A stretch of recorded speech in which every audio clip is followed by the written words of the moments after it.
Danny in British Columbia. Changing the subject is fine. From wild dogs to driver ants. You would like to know if we've seen them, and yes, we do get driver ants here. They're very large and they are winged. They can fly. So we do see them here from time to time. I haven't seen one recently though. Earlier on in early summer there were a few abouts, but have not seen any since then.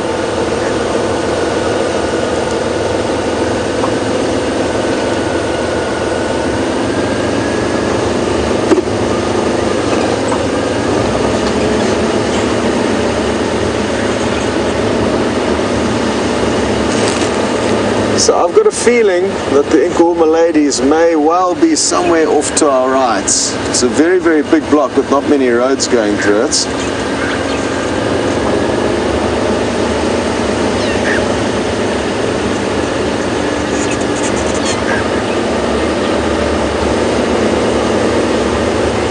Hello, Tammy in Indiana. You would like to know a little bit about people that come on safari. Which nationalities are there? Are there lots of South Africans that come on safari? And it all depends, Tammy, on where exactly you may be talking about, specific safari locations. The Sabi Sands is not really frequented much by South Africans because it's too expensive for South Africans, whereas many people with stronger currencies than our poor rand can come for a very cheap holiday here relative to what they would be paying in their home countries. The countries then, furthermore, it depends which camps in the Sabi Sands you may be working at. Certain camps may appeal to American clients, other camps may appeal to European clients and specifically cater for them. But a mix of people from all around the world. We don't get many. And it's interesting, you don't get many Asian people doing high-end safaris. They tend to do cheaper safaris and big buses that go through the Kruger National Park. So they go on safari, but we don't see them here in the Sabi Sands. So I think there's an equal mix. One nationality that doesn't really come on safari, high-end or low-end, are Russians. That's one nationality that I haven't noticed many of. But the rest of the world tend to come in varying numbers, depending on the camps, I guess, where you may be working. South Africans, they love coming on safari, some more than others. You'll find some South Africans have never seen a lion or an elephant in their life and have never been to some of our national parks.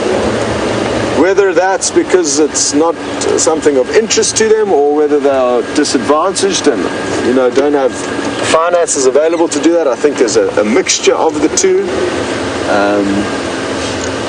This is a poverty-stricken country, a third world country, so there are a lot of people that simply don't have enough money to come out on safari, sadly.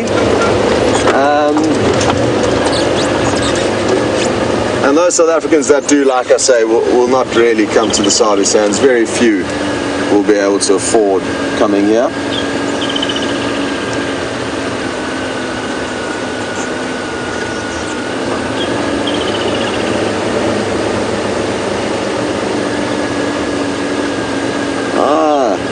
Virginia and Kentucky, you would like to know if we have responsibilities trying to maintain these vehicles, or whether there's a mechanic.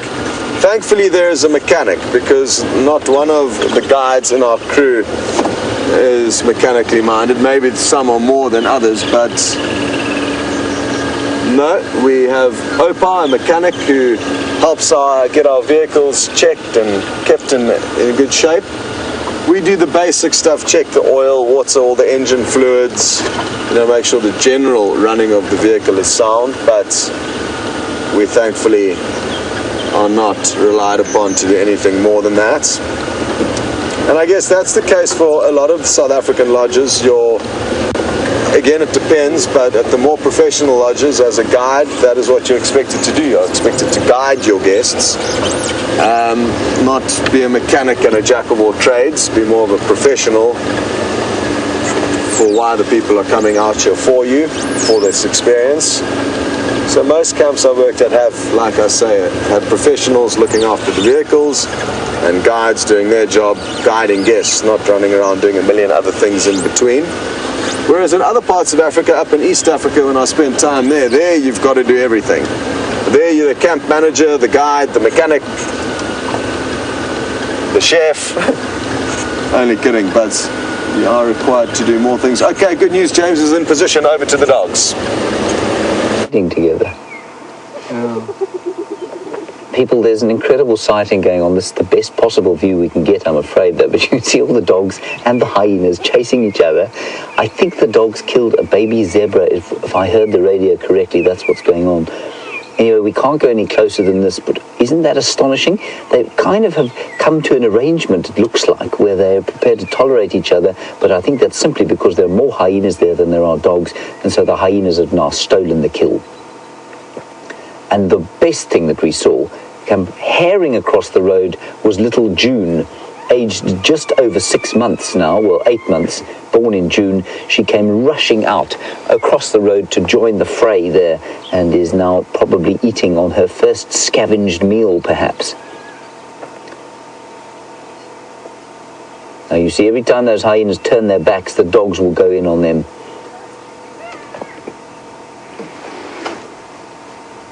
But we can't go any closer than this, I'm afraid. Anyway, very nice. I mean, incredible. It looks, at this distance, it just looks like they're the kind of similar-looking animals to sharing some meat. But they've been having a right royal rumpus, as it were. Yeah, go ahead. You didn't have any further sign of the performance, Amazing. Anyway, we're going to keep, I think we're just going to stand by here and see what happens. They might come back this way. No, they're moving again.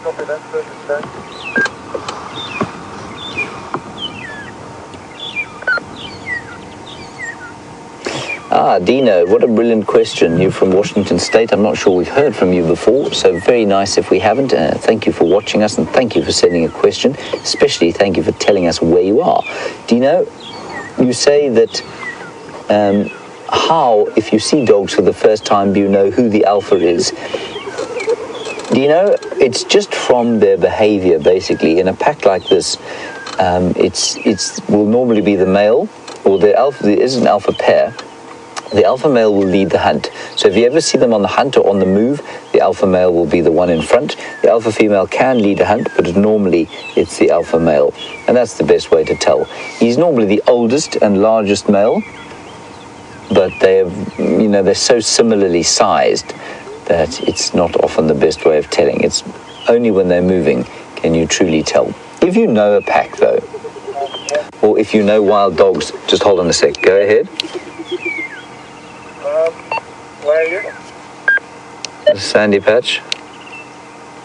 Yeah, there's a message I just got a caucus that is coming to the south. Okay, copy text. Can I come onto the fibre? Yeah, sure. Okay, we've been called in, everybody. This is very exciting. Apparently there's a hyena dragging a kill this way.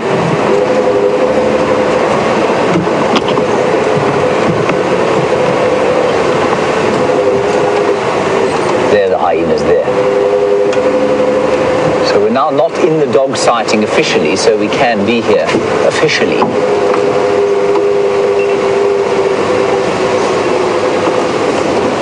There they are, they're the hyenas. Let's try and get through this area. I can smell blood.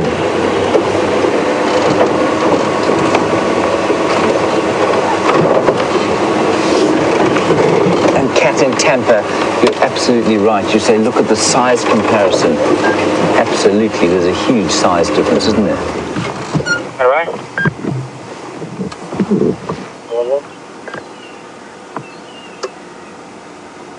So there you can see the young hyenas.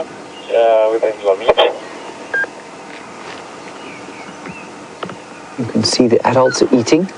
The dogs are all off. You probably saw the flash of the vehicles to the left. The dogs are all over there.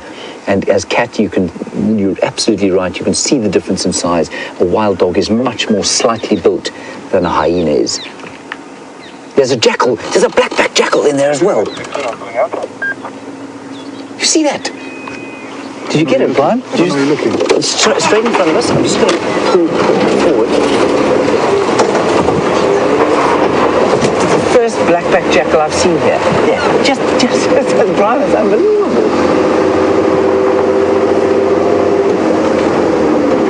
There it is. I don't know where you're looking. Straight through there, Brian. There, it's just moving next to the big hyena. Yeah.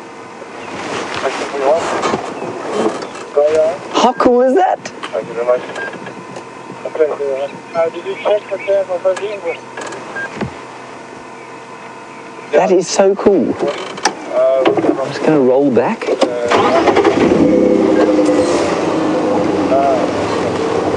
It's just awesome. 2 dog species here. Now, for those of you who don't know what a jackal is, the jackal is basically the evolutionary equivalent here of a coyote.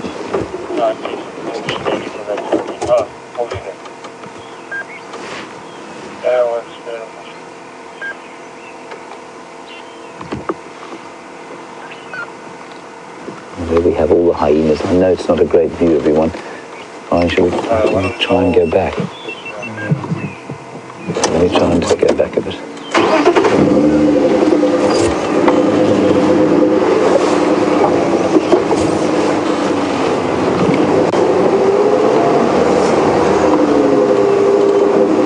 And the dogs are just watching on, looking at their kill. It seems to be in a pile of rubble, which is a little disconcerting.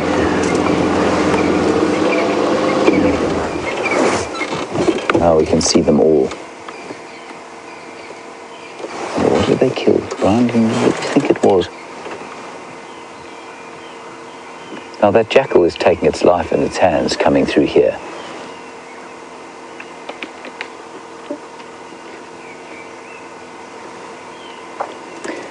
Now, Vincent from Ohio, interesting question. You say, were the painted dogs of Africa introduced like the dingoes of Australia, or are they naturally occurring? No, they're completely naturally occurring.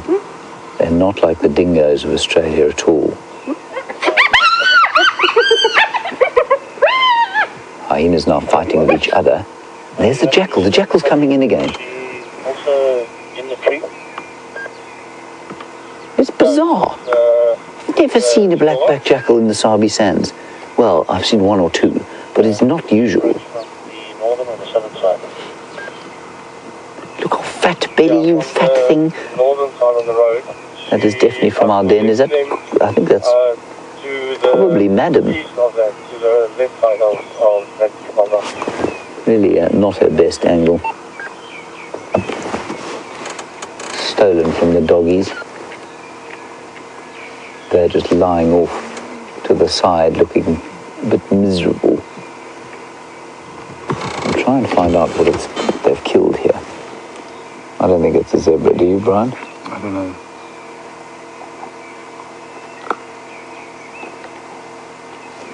I'll just ask Tex on quickly. Tex, what did they kill?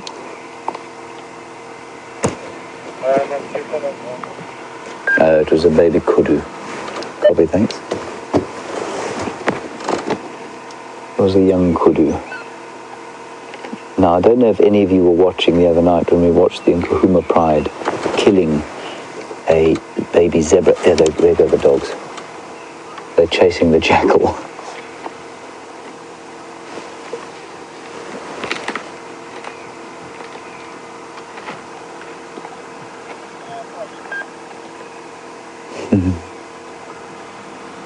The rest go. They seem to be going further into Buffalo's Hook now. Anyway, we watched that zebra being kind of eaten alive, which was very disconcerting to see. And people often ask questions about the savagery of wild dogs and why don't they kill the animals first. The death for any prey of wild dogs is often much faster than it is for the prey of lions. The dogs are still around. I think they were just chasing that jackal off simply because, you know, they could take it out on the jackal because they're bigger than the jackal.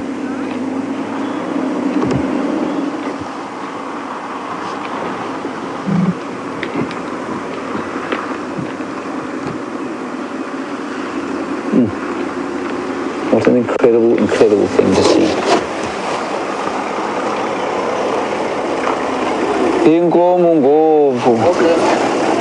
Good morning. Sorry? Not champagne, no. I'm just talking to the internet. All right. Hello, Virginia in Kentucky. I missed your question. Sorry, there was somebody next to me asking if I had any champagne on board, which I don't. Could you go again with that question?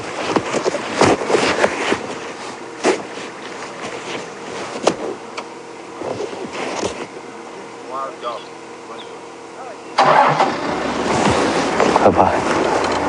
Leanne, please go again with Virginia's question.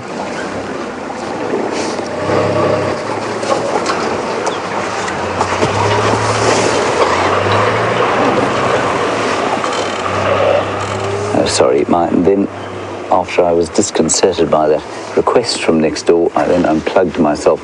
Virginia, sorry, once more, can we have your question?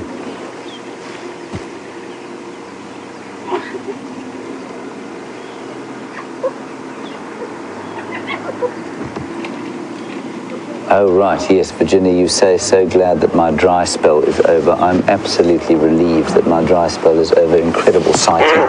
There go some hyenas. They're going back towards the den. Brian, there's huge action going on here now. The dogs are running around.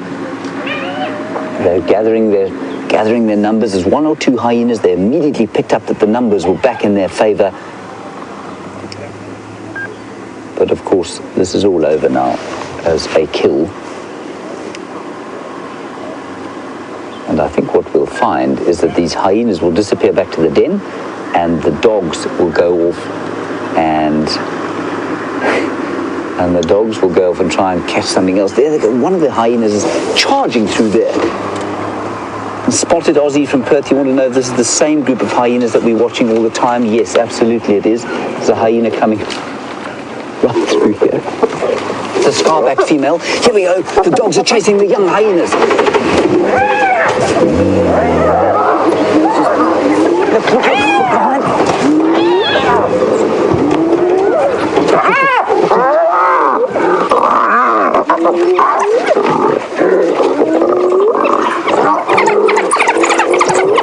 This is unbelievable.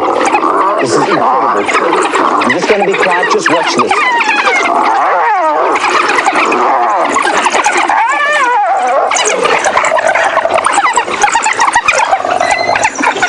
Right in front of the car. I can't go back, everyone. I can't move. Okay. This hyena might be killed.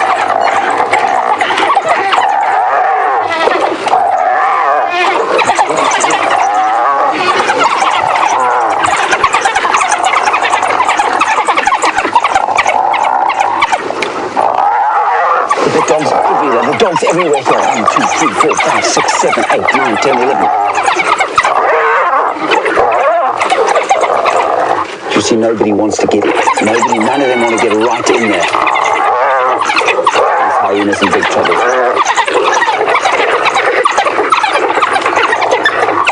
None of them want to get in the way of those jaws. I can't. The smell is unbelievable around here. Dogs, hyena.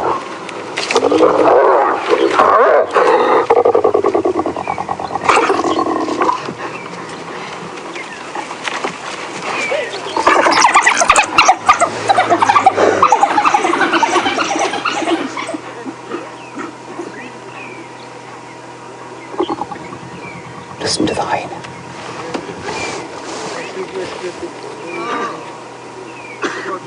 And look at the backside of that hyena. It's been absolutely mauled.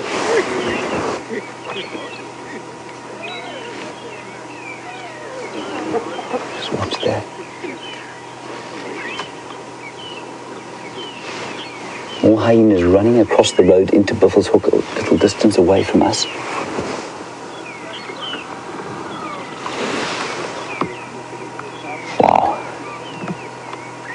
I'm astounded that one hyena managed to fight off 10 dogs.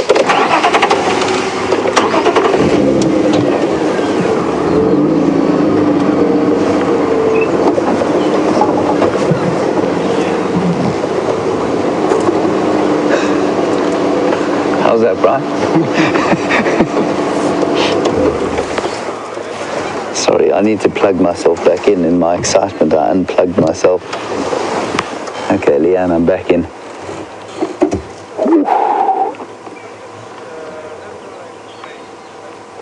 One hyena, 10 wild dogs. So close, you couldn't even see them. And incredible that those dogs did not want to have anything to do with the business end of that hyena. They tore at her backside, and if she hadn't backed up against that tree behind us, I'm pretty sure, if she hadn't backed up against that tree, apparently Scott is with the hyena. Let's go across to him. Welcome back, everyone. And isn't this awesome? Chaos and confusion. There's 2 hyenas just ahead of us.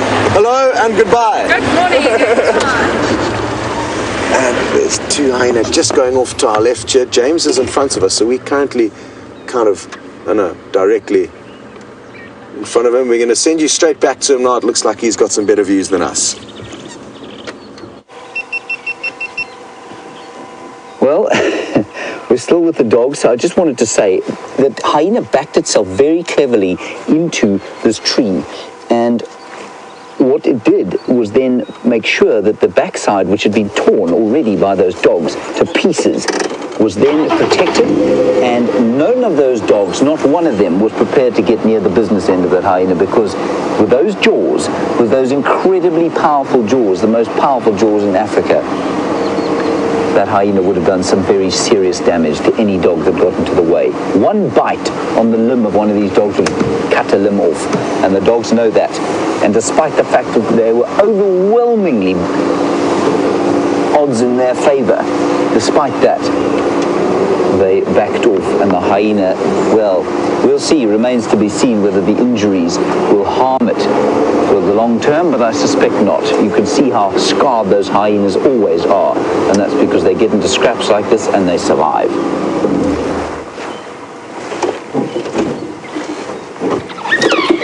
we go. Here we go.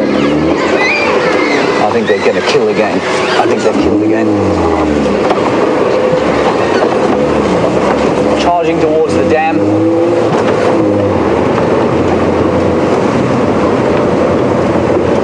Right, I think they've killed in there. This is as far as we can come. They've killed again.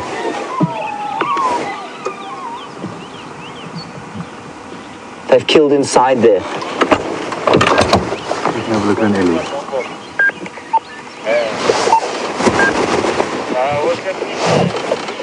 Wat laat jullie? Andrew, wat laat jullie? Get on.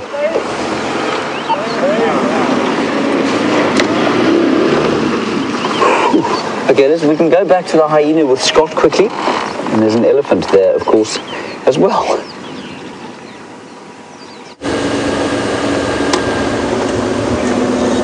Wow, isn't this exciting, everyone?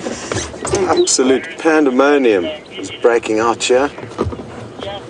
And I'm hoping that James manages to get some views from our northern boundary. Sadly, we can't go any further. Look at this hyena.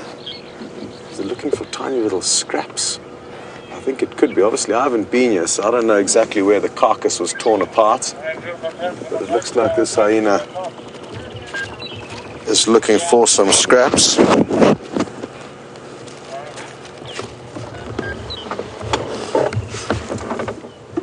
Wonderful.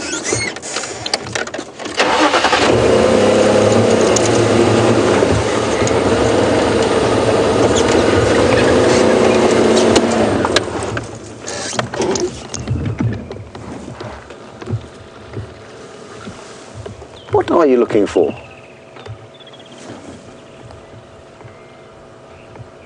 It seemed to try and nibble on something earlier, but maybe it is just sniffing the scent trail of either the wild dogs and or the other hyena.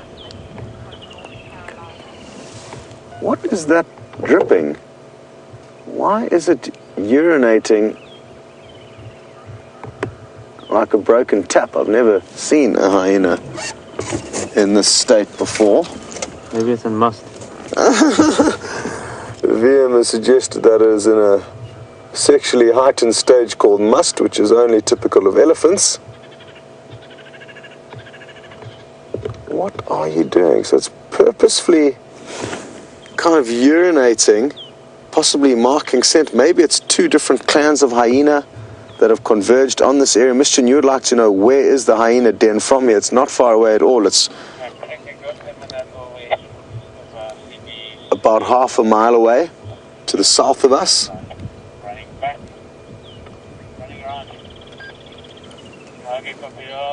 This certainly is interesting. It looks like this also could be a male to me, maybe not. Just trying to see if I don't recognize it from our den.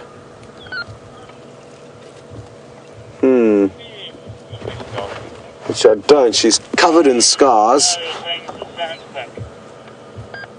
I'm not sure if any of you guys recognize her. Anyway, her or him, I can't tell whether it is a male or a female, but really interesting behavior to see how it was just dribbling a little trail of urine as it was walking there. Certainly leaving behind some kind of a message to the other hyena. Good, we're going to send you back to James.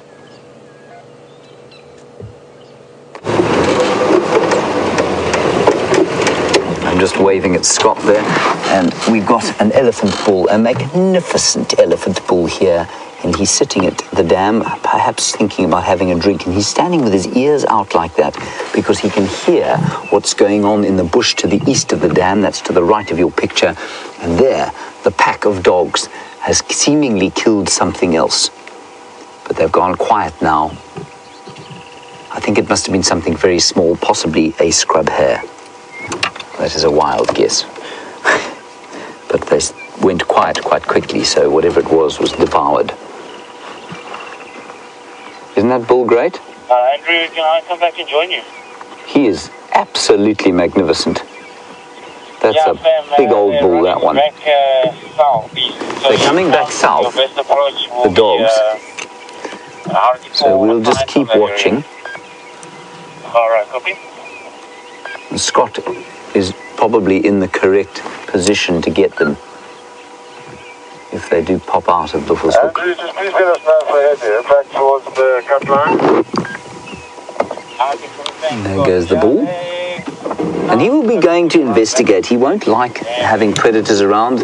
For some reason, the elephants are very, well, they don't like any predators around, but I mean, even no dog would ever pose a threat to an elephant. And Brent had the most unbelievable sighting a little while back where the dogs were chasing, at least the elephants were chasing the dogs away from the little puddle of water at Treehouse Dam repeatedly. So they just don't like the predators. I'm just going to move because he's standing behind the one bush. Oh, there's a grey hornbill. Well done, Brian. Southern grey hornbill. It's dipping flight. Let's move so that we can see this elephant having his drink.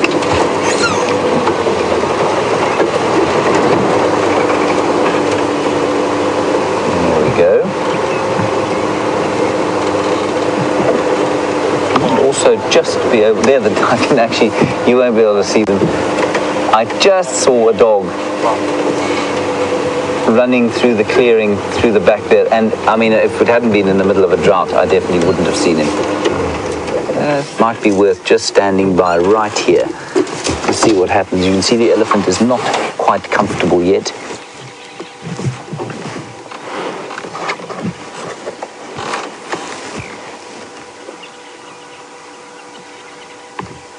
And all suddenly is peace. Andrew, that's like a city done now.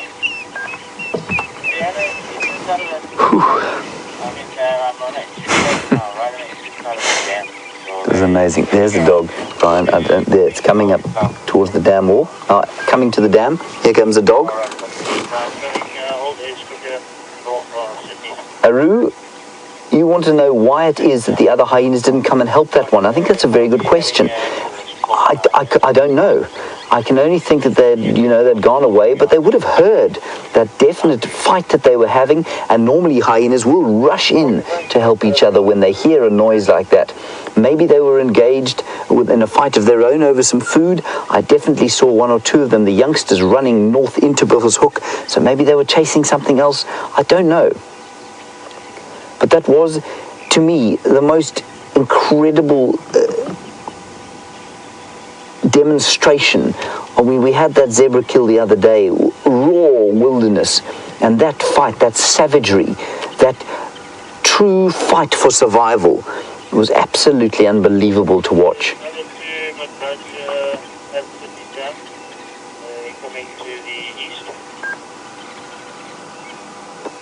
Just, yeah, and then suddenly all is peace. This incredible kind of peace is now just infusing me. And as Wicked Blues Band asks the question, how's my heart rate now? It's now starting to go down again. And instead of that raw savagery, which is all around us, it's dissipated completely. And now the energy is one of complete peace as we watch that elephant bull having his drink. And the hippo gently in the background next to the Ellie. You can just see it sticking its head out the water there. And it could escalate again. I can hear the dog screaming now inside the bush. Suddenly the peace is shattered. The elephant's head lifts. Yeah, they were in some of them are going east, some of them are going north. And you can hear the radio going. I'm just leaving it on there so that you can hear what's happening. Craig's just calling in that they're heading some north, some east. So as far as you're concerned, north is towards the dam wall there, and east is to the right-hand side of your picture.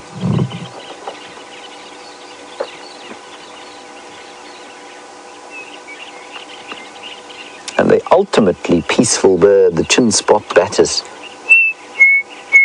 calls after that utter savagery we just had.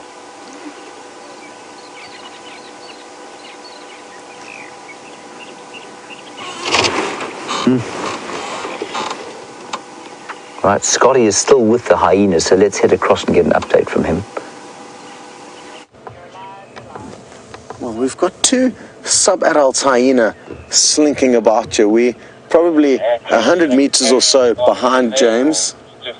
It sounds like the wild dog don't know which direction they want to go, and they're moving north, south, east, west, backwards, forwards.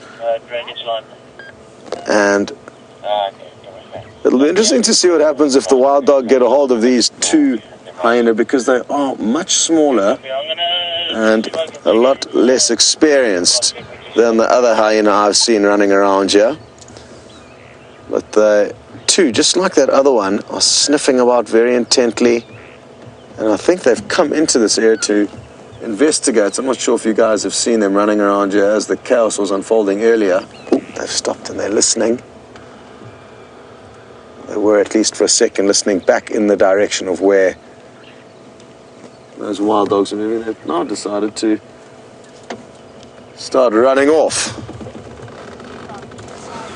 away from the action. Maybe they've realized what they're up against. Hello, Vicky in Chicago. You would like to know if there's any chance that the wild dogs would follow the hyena back to the den. There is a chance that would happen. You say that the hyena have got the advantage. That's not always necessarily the case. Maybe they have had the advantage temporarily this morning, but wild dogs can certainly cause a lot of mayhem for hyena. They can really pin them down and cause a lot of damage to them, like we saw not so long ago towards the end of last year. We saw a pack of wild dog really teaching a hyena a lesson. So they can, obviously, at a den site, the young pups can run down into the burrows where they can escape. And if the adults needed to, they would obviously try and defend the cubs.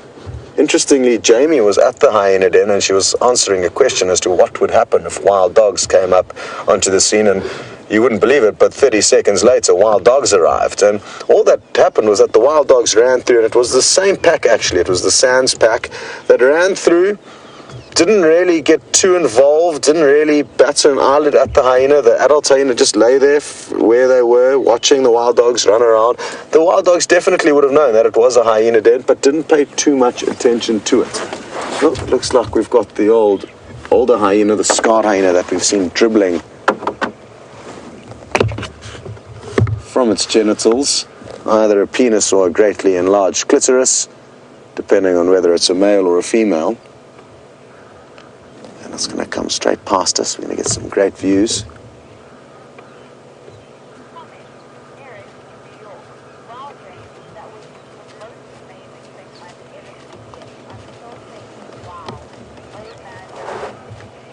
Well, Eric, very happy to hear that you're still shaking with excitement after that incredibly exciting experience you shared with James and the wild dog and the hyena. They really do cause such a fuss when they are on the property, the wild dogs. Wonderful animals to have around. So happy that you got to experience the joy and excitement of following them. Just going to reverse. It looks like there's been quite a commotion under this tree. I can see a lot of loose soil. Oh, you can even see a little bit of blood on this hyena's rump where it would have received a nip from the wild dogs. Just to the right of its spine, I could see a tiny little chunk of flesh missing. But I wonder what exactly happened under this tree, because, like I said, there's clear sign of a lot of movements where animals have been running around under this, so possibly that's where a hyena may have tried to seek refuge when it was under attack by the wild dogs. I'm not sure, but there's clear sign, and you could clearly see that hyena sniffing intently over there. I didn't make my way past the hyena den on the way here, but it appears like all the hyena are actually, well, at least were actually here. They may slowly be making their way back there, so maybe we'll pop in on our way back to camp just to see if all is in order. But I think for now it does make sense for us to stay here in case those wild dogs keep coming south.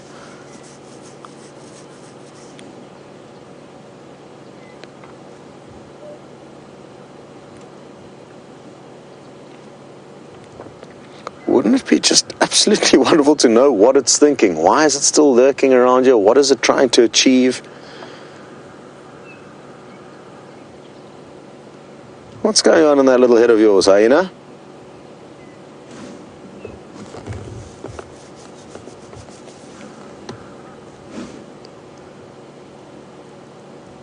Probably doing some damage control. It's probably starting to feel the nips from the wild dog now, if this was the individual that was attacked, because of the kind of adrenaline and excitement is subsiding. And now it's going to start to appreciate the tenacity of those wild dogs. It's fascinating that they do take on prey or other predators so much bigger than them. Hyena are at least twice the size of your average wild dog. I even saw a clip quite recently, it's just a photographic sequence rather, of wild dogs attacking a lioness. And that was a phenomenal sighting. That was at, I think it was up in Botswana, where that lioness made the wrong move and took on a pack of wild dogs alone. I think there's even a fleck of blood on the hyena's face, on the just above its, yeah, look, just below its eye and its mouth. So it's got another little nip there. And going back into the area, still not content with its investigations.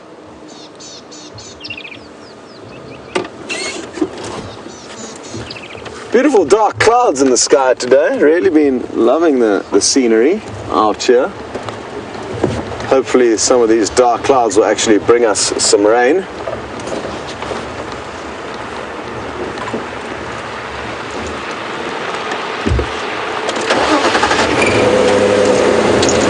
Morning, Craig. Again. Hello, how are you? Yeah, very good. Where did they drag that carcass to? I didn't see. I missed all the action.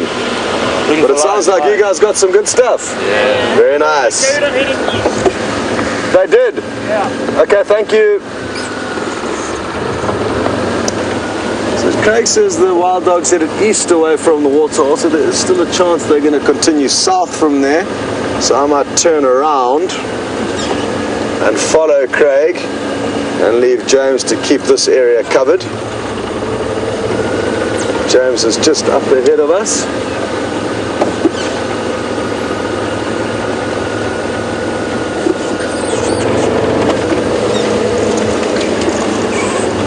Come on, wild dogs, give us a surprise and come back. Curious one, you would like to know if wild dogs the hyena will now find a little mud wallow to cool off in, or will it head back to the den? Either of those two things are both likely options. Which one it's going to choose, it's hard to say. Coming from the signpost, I think it's any closer there, scratch around what it's called, on axis maybe.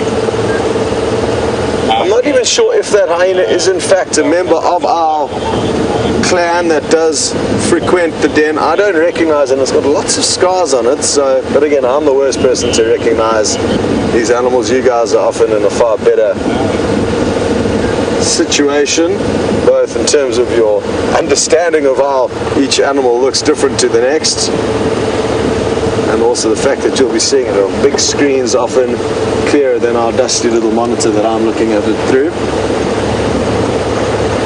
But if it is a member of the clan and that den, it could head back there, or, you know, if it doesn't have any responsibilities or cubs to feed, it could just go and relax in a mud wallow, soothing its injuries. Oh, just gonna let Andrew come past.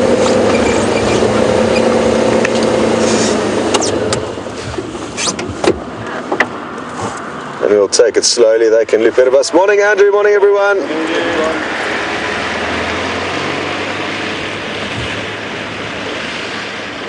Looked like one of his guests was sleeping on the back there. Hard to believe. But I think she may have just been basking in the morning sunshine. It's a very nice feeling after what's been quite a chilly morning. Good to have the sun out.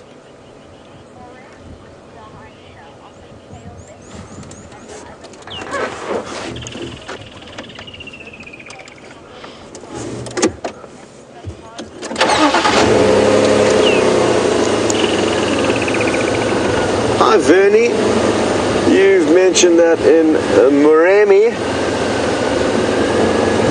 which is in Botswana, if I'm not mistaken, hyenas are known to trail predators like leopard and wild dog and lion, and you're wondering if that's the same here? Yes, definitely. Hyenas are very clever animals that know if they follow predators, there's a strong chance that they'll be able to steal an easy meal from them, and that's definitely the case with the hyena of the Sabi Sands. Now, whether or not the hyena were following the wild dogs, or they heard them or saw the commotion, I'm not too sure. What was fascinating is how quickly the word spread. I mean, I'm not sure how many hyenas were around in total, but I'm guessing quite a few. So the word obviously spread. The bush telegraph was effective in getting that message across to the other clan members, or even members from other clans, but they all descended upon that opportunity quite quickly. For those of you who are a little bit more experienced in following us here on Safari Live in Djuma, you'll realize that most of the time the hyena will actually move alone.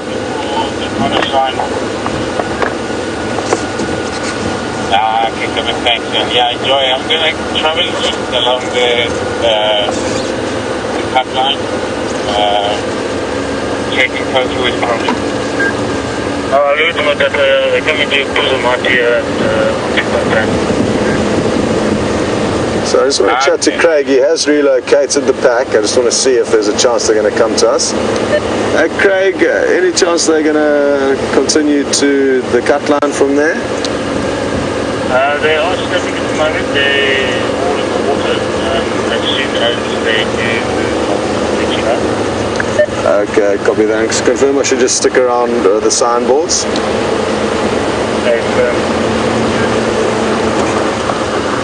Okay. So, good news, Craig has found the wild dogs again. We're just going to let these other guys pass. They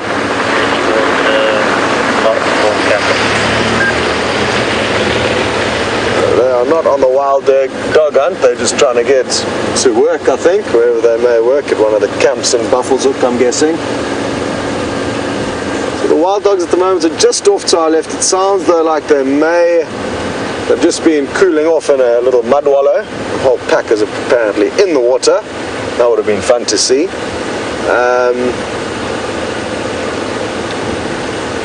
From there, though, they need to continue south for us to see them. I fear, though, that Craig has just said that they're heading further east, not towards us. There's still a vague chance, though, that could change. What you got there, Vince? About 3 o'clock. Looks like Graham spotted some warthogs. I would say forward a little bit, maybe. Oh no, wait. Are you going to come back into the Dutch? Ah, little piglets. Where's your most common in the Sabi Sands and the side striped? Yeah, it's a general rule in southern Africa is that the side striped are less common, but it's a kind of roles reverse in this Sabi Sands reserve. So count yourselves lucky to have seen that.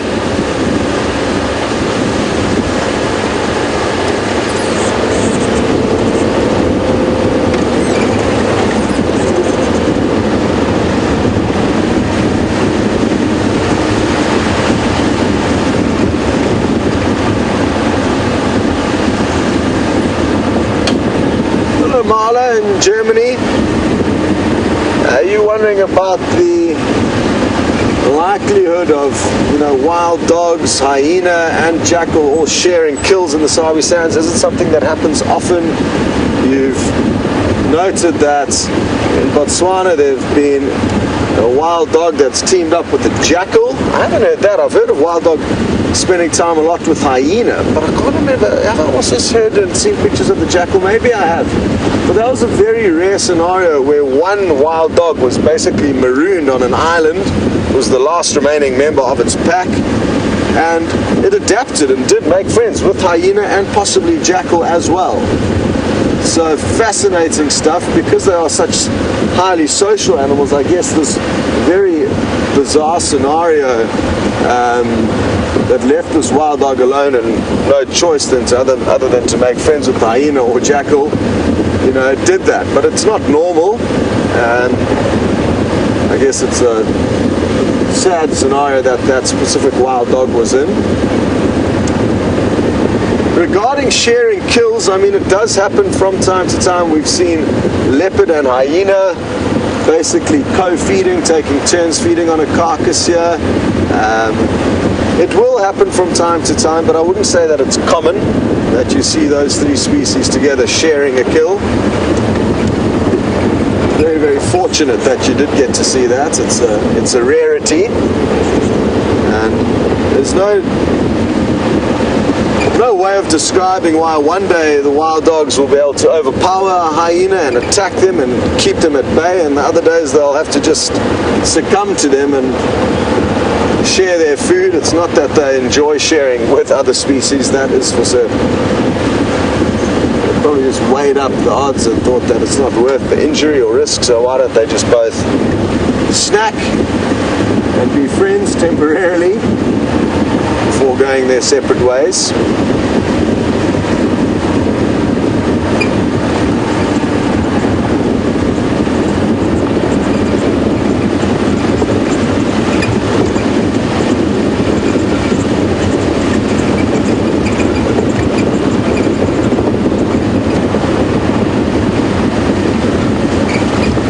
Lucy in South Bend, Indiana, you would like to know if the jackal is more threatened by a wild dog or hyena. I would say wild dog, because wild dog are faster and more capable of catching a jackal if they really wanted to. Hyena, I don't think, are nimble enough to be able to catch them, but obviously if a hyena did get a hold of a jackal, it would require just one bite with those bone-crunching jaws. But like I said, the hyena are going to have a hard time trying to catch up to a very fast-footed and nimble jackal.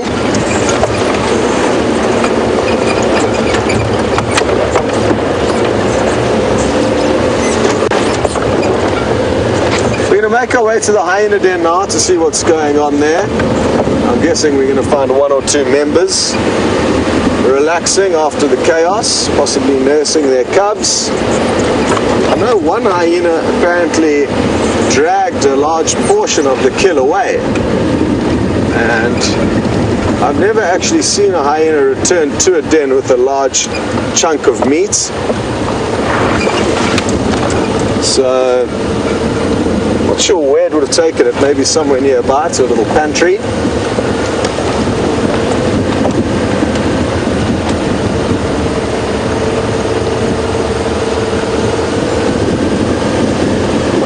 Tom and Susan, I'm told you guys were also wanting to go to the hyena den, as well as Jennifer, I think so.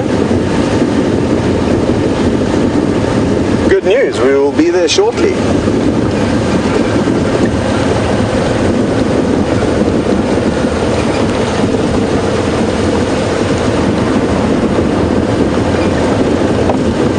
Okay, well, we'll be there in a couple of minutes and we'll call you back when we do get there, but for now you guys are going to go back to James for an update on what his plans are. We're still recovering, of course, from that astonishing sighting that we had there of the hyena and the dogs. It will be known as the Day of the Hyena and the Dogs from this day forth. The leap year of 2016, the leap day. We're going to go along to Buffelshoek Dam at the moment and see what we can find there. I know that the dog pack did head east down through Buffelshoek, and they might pop out a little bit later, they might not. But it was just wonderful, wonderful stuff. And while you were gone, we were putting together sort of a highlights packages, sighting like that. We will then do a quick interview for, and we'll edit it into a package at some stage. I'm not sure when or how they'll be published, but that's the idea. And it's amazing to me how difficult it is to do a recorded talk versus a live one, because obviously whatever I say now I can't edit, it just goes out there. But with the recorded one, it's obviously slightly different. So that's why it took me so long to come back to you, I'm afraid. Some hoodoos here who lost one of their number today to those dogs.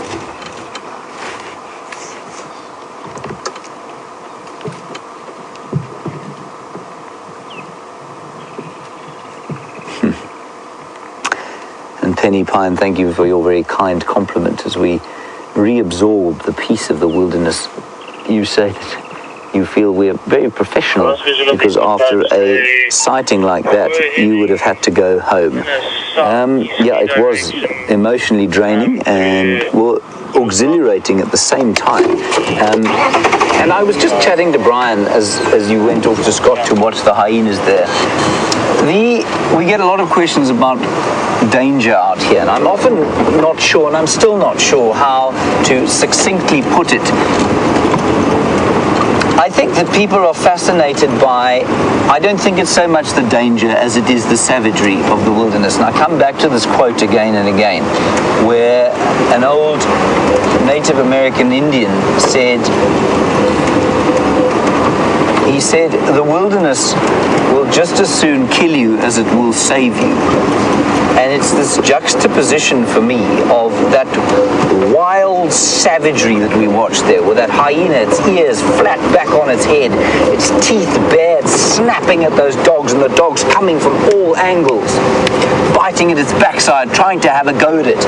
And then you go away from that, and suddenly there's a chin spot Battus calling, like a piccolo, after a huge Wagner kind of movement. There's just this,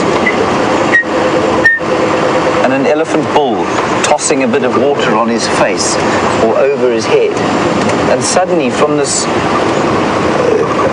scene of savagery that we're not used to as human beings anymore, it it's just this peace comes welling out of all over, and then it can escalate again back into it as the dogs chase off something else. And I think when people ask about the danger out here, I think what they're really saying is, can I touch that savagery? Can I touch that piece of life that is, well, it was part of all of us, of course. And I think that's what they're saying. I may be talking utter nonsense, Brian. What do you think? Brian's not one to pass compliments unless they're deserved. And see, he's not looking too shocked. So I'm thinking maybe I might be getting somewhere close to what I'm actually trying to say. And over the next little while, I'll try and succinctly put it. But I think when people say, is it dangerous out there? They want to know, can I touch that wild side of life? Well, you just did.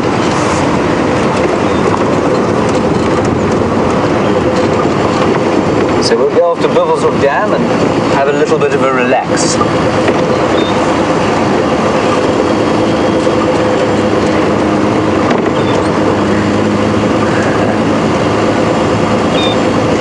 Now, Natasha, you want to know that hyena is going to recover from that injury. Natasha, I think that the hyena will absolutely recover. It did look like it was limping quite badly, but you know, hyenas are amazingly resilient. All of the animals out here are amazingly resilient. They can lose limbs sometimes and survive absolutely fine. A hyena, of course, can take a risk, unlike a leopard or a cheetah, because it lives in a clan. And so it has the safety of the clan. It can go back to the den where it can recover, and it can lie there relatively safe in the knowledge that if something comes along, it will be alerted to whatever that thing's presence might be. And so it can recover there. And we had one of the males doing that the other day, and he looked for all the world. I mean, if you saw a domestic animal like that, you would assume that it was going to die. You'd rush it off to the vet. He was limping. It looked like his wrist was perhaps broken. It wasn't, though. And in 2 days' time, we saw him trotting off. Yeah, he looked a bit manky, had a couple more battle scars, but he was fine. And I think that's going to be the case with that hyena. And that hyena is the scarback female. I think that's June's mother. A very distinct scar just underneath where her kidneys are. Very experienced hyena. She knows what's going on. She knew what she was getting into there.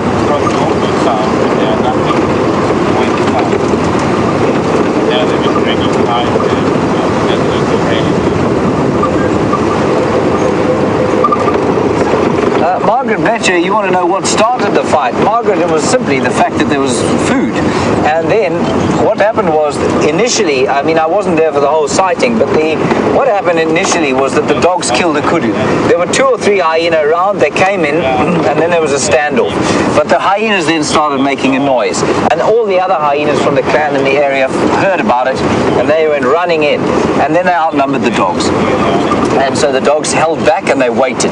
And they were in and out, and that jackal was unbelievable. Coming in and out, trying to steal a little piece of meat here and there, and then it backed off again. And what happened then was that the hyenas, as Brian said, it's almost like the order to scatter came. And the youngsters went off into the north. Some of the adults went back towards the den, and the scarback female, what did you describe her as, Brian? A greedy guts. Greedy guts.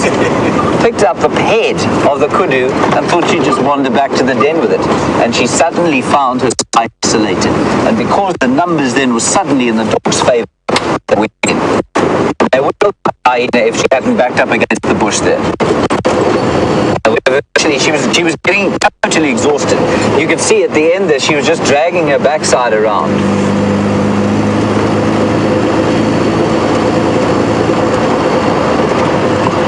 So we're just going through the dip there where the signal isn't very good.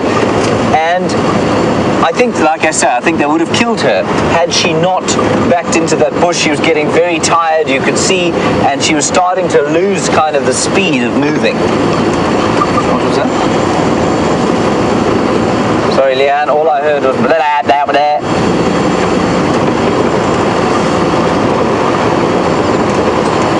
Oh, let's link to a bird with Scott. Well, I don't think I've ever managed to get you guys this close to a purple roller. Oh, it looks like it's about to fly. Look at that beautiful coloration on its wings. where are you going to It's just come out of the Gallagher waterhole. That's why it's wet, and off it goes. It looks like it's going back there for another swim, maybe. No. We came to the Gallagher waterhole in the hope that we'd find a hyena wallowing here, as there was no action at the den. So I figured that the hyena might be trying to cool off here, but it doesn't look like that is the case. It just appears like the purple roller was the only animal interested in cooling off now. There's the little waterhole to our left there, nothing in there.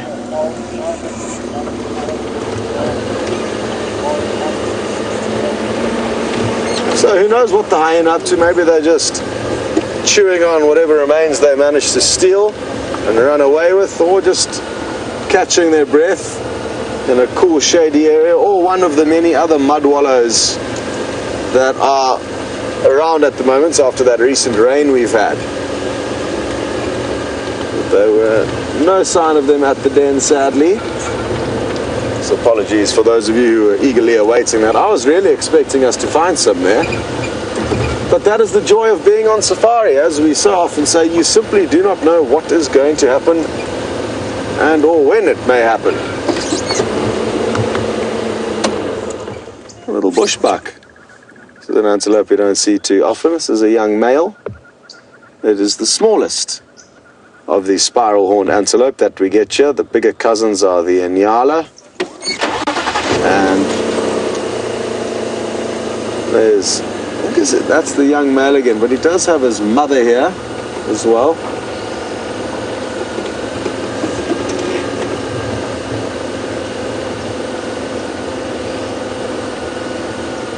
Hey, John in Tennessee. Well, you've joined us since the most recent Big Cat Week in November last year, and you've never seen a bushbuck yet. You've seen and done a lot of bird watching, you say, but I'm wondering if there are no bushbuck here. No, there are bushbuck, we just don't see them very often. They tend to like to hang around the camps and the riverine areas, which we don't have too many of here at Djuma. So at least now you've got to see one, a young male, and his mother. I recognize his mother. She's got a very distinctive notch out of her left ear there. She's sometimes in our garden across at Inga's house, which is one of the areas of accommodation where some of us stay. The rest of the one that chased you out of the shower. I don't know if it is the one that chased me out of the shower, Vim. No, well, that was a big male that was sleeping in my outdoor shower. It gave me the frights of my life. Thank you for reminding me of that. Not you, you're still a baby male. Maybe your father. I walked into the shower after dark and got the fright of my life as this bushbuck that was lying down right at the back end of the shower jumped up. Well, I'm not sure why our audio isn't working. You know why? I'm not picking it up. The battery's run out here, Vim. I know it hasn't, it's still there. I'm not getting a level. Well, apologies for the crackly audio. Nothing's changed here, so not too sure what it could be. It's a direction, I suppose. Together.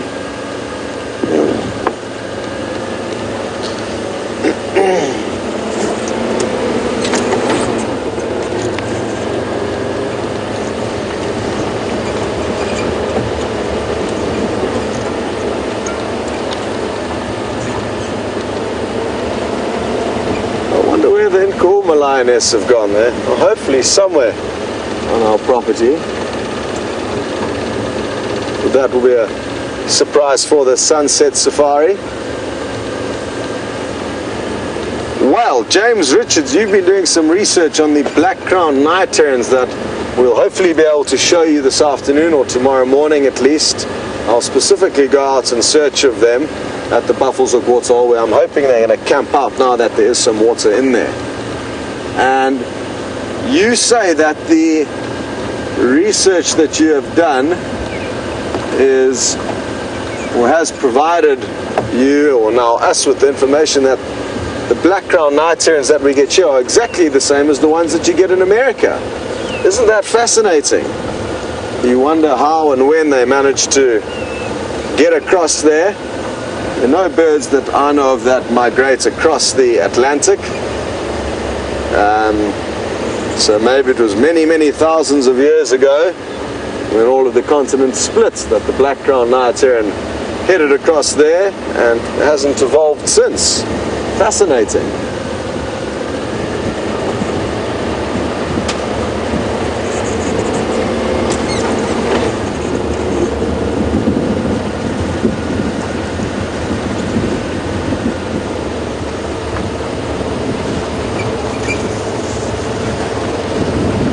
Joel in New York, you have heard a tale of elephants running around the streets of India, and you're wondering whether wild animals can be seen roaming the streets of the well-populated cities of South Africa. Firstly, I know that you do get wild leopard also seen in cities in India. Whether it's wild elephants or domesticated elephants, which there are a lot of in India, I'm not too sure, the ones that you say were roaming around those streets. But what's interesting is that we don't really get wild animals roaming the streets of South Africa, especially not the big cities like Johannesburg, like you mentioned. Most animals, wild animals, occur in a fenced, enclosed reserve where they can be protected from humans. Where they cannot be protected by humans, they tend to not do too well. Having said that, though, occasionally from time to time there are rare glimpses of wild animals in some of the cities. Some of the cities that border the Kruger National Park, or towns I guess are better words than cities. Recently a leopard was caught on CCTV outside a shopping chain called Woolworths in a town called White River, very close to us. Kind of grocery store. Fascinating, but it is known that leopards do slink in and around kind of urbanized areas, flying below the radar very secretively. Some African countries like Botswana still have elephants moving through or across major highways or on the outskirts of towns, but in South Africa it's very, very seldom, and if ever it is, it's an animal that's escaped. Although there's one town called St. Lucia in Zululand, north of Durban, the town where I live, where there's a lot of hippos that move through that little town. That's because the town is situated in the middle of a very large wetland area where many hippos occur. So yes, occasionally you will see wild animals in towns, but it's of absolute rarity in South Africa.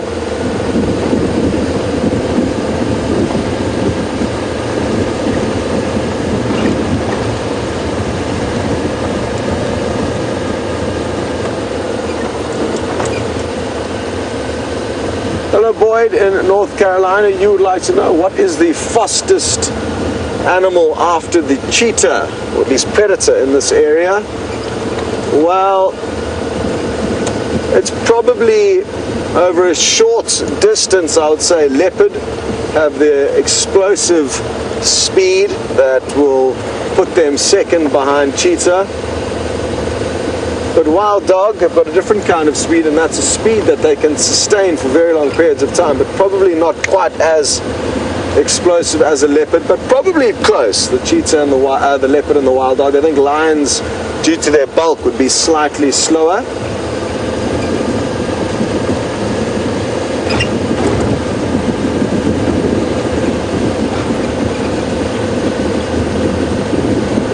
But I'm also forgetting the birds of prey. There's a lot of birds of prey that can move at incredibly high speeds as they hunt down their prey, but obviously that's comparing mammals to birds. The peregrine falcon is actually the fastest animal on the planet, faster than the cheetah, and it can reach speeds of actually 300 kilometers an hour, which is around how many miles? About 180 miles an hour, flying, literally, at breakneck speed. let's hope we find you some predators while we continue towards the end of the sunrise safari, and while we venture forth, we are going to be sending you back to James.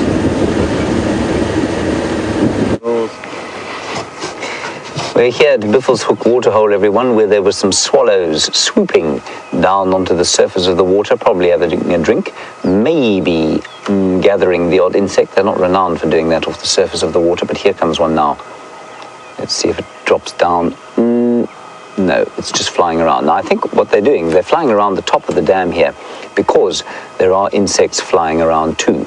And so the water, which has attracted the insects, will in turn be attracting the birds. But otherwise, there's not much going on here. So I think we'll probably press along and see what else we can see. It's difficult to maintain one's sense of absolute enthusiasm after that unbelievable dog and wild hyena sighting, but it's the most lovely morning.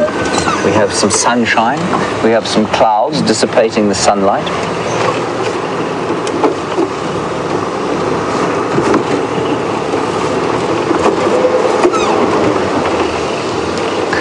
And Michelle, you're in New Jersey, worried about little June, and you want to know if June and the other sub-adult got out of there. I'm pretty sure they did, June, at least Michelle, who is not June. You may lose the signal here. I'm just going to be quiet for a second while we go through, and I will answer your question the other end, but I'm pretty sure they got away, yeah.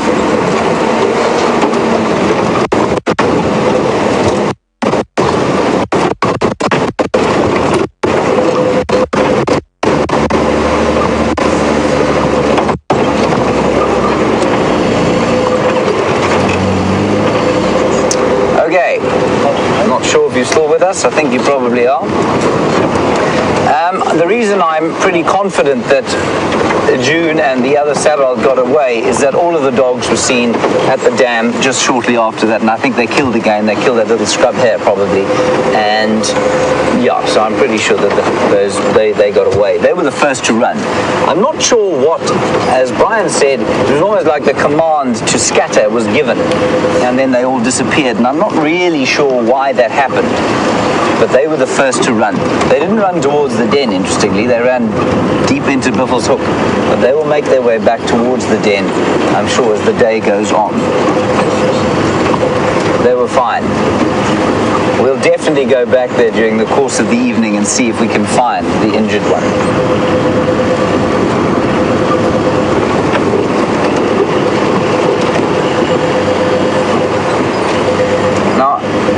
Aqua and Stebig from England, you say you reckon that hyena was from a different clan, and therefore that's the reason she wasn't helped by the others.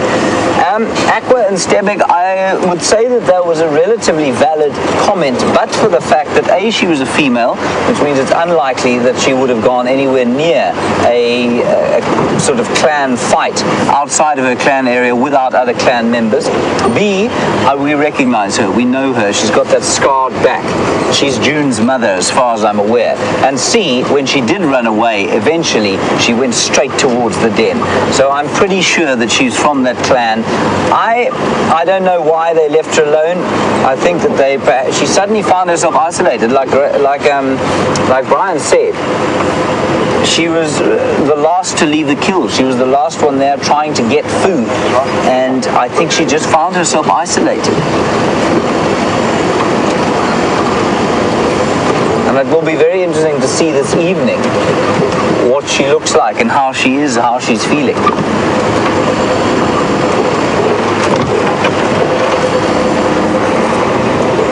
And we'll see what else we can find on the way, but I can guarantee you it won't be anything like that. The other interesting thing is that we managed to get that ball of GoPros running at the same time, which means that will eventually be a virtual reality sighting with any luck, and you will be able to look down at the dogs and the hyenas running where we couldn't even see them because they were too close. You'll be able to look down at them running under and around the thing. You'll be able to look at our expressions. You'll be able to look at the other vehicles, and you'll perhaps see a dog or the jackals in the background. It'll be an unbelievable thing to see in a 360-degree environment.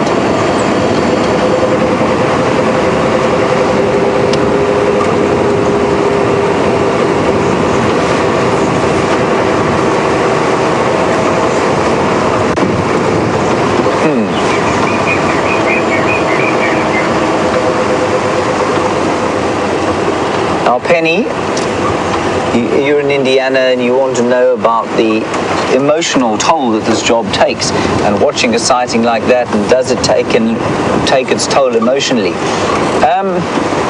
Penny, to be honest, no, I don't think it does. I think it's far more, I don't think it's a drain, I think it's a fill, watching a sighting like that, because we are detached from it. Yes, it is difficult watching something like that zebra and the lions that we watched the other night. Not so much the hyena and the wild dogs, because the hyena, you know, can defend itself, and it did defend itself admirably. But if you're watching lions on a zebra kill, on a zebra foal, then then I felt a genuine sense of sadness. I didn't feel a sense of sadness today. I felt a sense of wonder and a sense of, I suppose it's a slight sense of horror, because you know that this hyena could die, it could be killed in front of you. Then it would have been perhaps a little bit sad. But at the end of it, Penny, I don't feel emotionally drained. I feel fulfilled, I suppose, and it's because, as I was saying, we're touching something that is real and natural, and there's something very deep inside me that it's not like watching two people fight, for example. I find that very difficult. I can't do that. And I don't think it's like a paramedic, for example, who's got to drive around and attend accident scenes and that sort of stuff. I think that is emotionally draining. And for me, because our species it's not our own species, it feels, yes, that the emotion, the sense of emotion is amazingly strong. And there are times of sadness, but it's times of exhilaration, and it's times that it's touching something so deep inside, and that I don't feel that it leaves me drained. Brian, do you feel drained by it at all? No. What did it leave you feeling? I don't know. It's a tough one. It is difficult. I mean, Brian, of course, is also looking through the lens, and so he is removed, and so that's quite a difficult one. Okay, well, while we ponder on these philosophical things, let's head across to a lizard with Scott. Well, this is an animal we don't get to see very often. It's called a blue-headed lizard. Oh, sorry, Zim. Didn't realize we weren't in gear there, so the car just started rolling back. This is, in all likelihood, a female because of its more dull coloration. The males at this time of the year, during the summer months, will have usually a bright blue head. Very interesting agamas these. It's a triagama or a blue-headed lizard. I think a triagama is the more official term for them. And look at how good its camouflage is, along with that marula bark. It's a marula tree that it's latched onto. They sometimes do funny head bobbing motions when communicating with one another, shaking their heads backwards and forwards. So that's something to look out for on the next sighting we have of one of those little reptiles. Well, what a morning it's been. A lot of the action was not where we were, but happy that you guys got spoiled with some incredible scenes with the wild dog, hyena, and jackal. 3 carnivores that I don't remember when last we've ever seen all 3 of those in the same sighting. So that could have been a first in over a year of taking safaris here. So count yourselves lucky, and I'm looking forward to looking back at the highlights of that action. Thank you, VM, on camera. Thank you, Leanne, who directed the show, and to everyone else who was lending her hand in the final control room. And thank you, of course, to you guys for your help and contributions. It's been great fun, and I'm looking forward to the Sunset Safari. Hopefully we're going to track down the Nkuhuma Pride, as well as those black crown night herons. So something to look forward to for the predator lovers and for the bird watchers. Anyway, for now, back to James. We'll see you all on the Sunset Safari.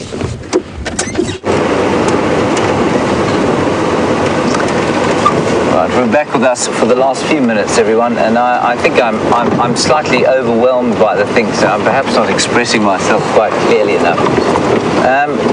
Yeah. What an amazing sighting. I tell you what, in the last 3.5 minutes, please quickly tweet through in 3 words how that made you feel. Just in 3 words, quickly, hashtag Safari Live, tell us what you felt, or send us an email.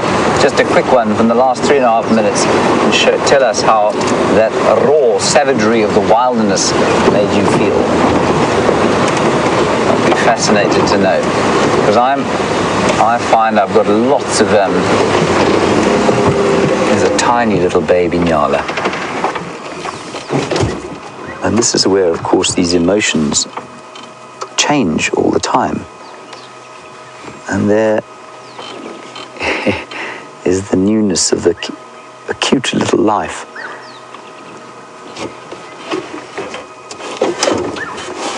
After what was nearly ended.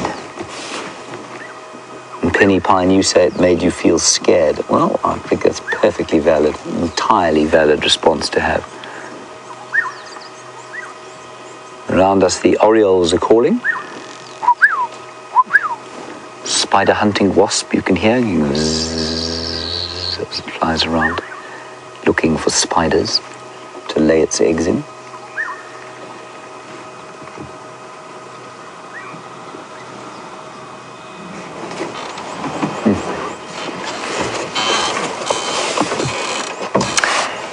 So, Deb, in Ohio, you picked up something here. The hyena was so close, and you said, did I ever feel like I was going to jump onto the vehicle with the excitement? That hyena did think about it. It absolutely thought about it. When it came up to the right-hand side of the car here, and we couldn't see it anymore, and the dogs came up and cornered it against, it looked up onto the bonnet, and it made a very slight movement towards trying to kind of get on top of here, and then it looked at us and it decided, no, and it went round the other side. Now, it would have been an absolutely terrifying experience. I don't think the dogs would have followed it, but I think it was touch and go with that thing jumping onto the bonnet to try and get away from those hyenas. Luckily, it's not a climber. I have had a leopard being set upon by wild dogs like that, and it did jump onto the car, and that was by far the most terrifying thing I ever experienced in the bush, and thankfully it left us alone. But yes, it absolutely can. And Michelle Robinson, you say scared, excited, and amazed, and I think that's a pretty good summary of what was happening there. Anyway, that's it from us today. Thank you, Brian. Thank you, Joe. For your efforts. Brian, that's the thumb. How did the thumb feel, Brian? Marvellous. The thumb really enjoyed that sighting, of course. Well done, thumb. The thumb was... And a big thanks to...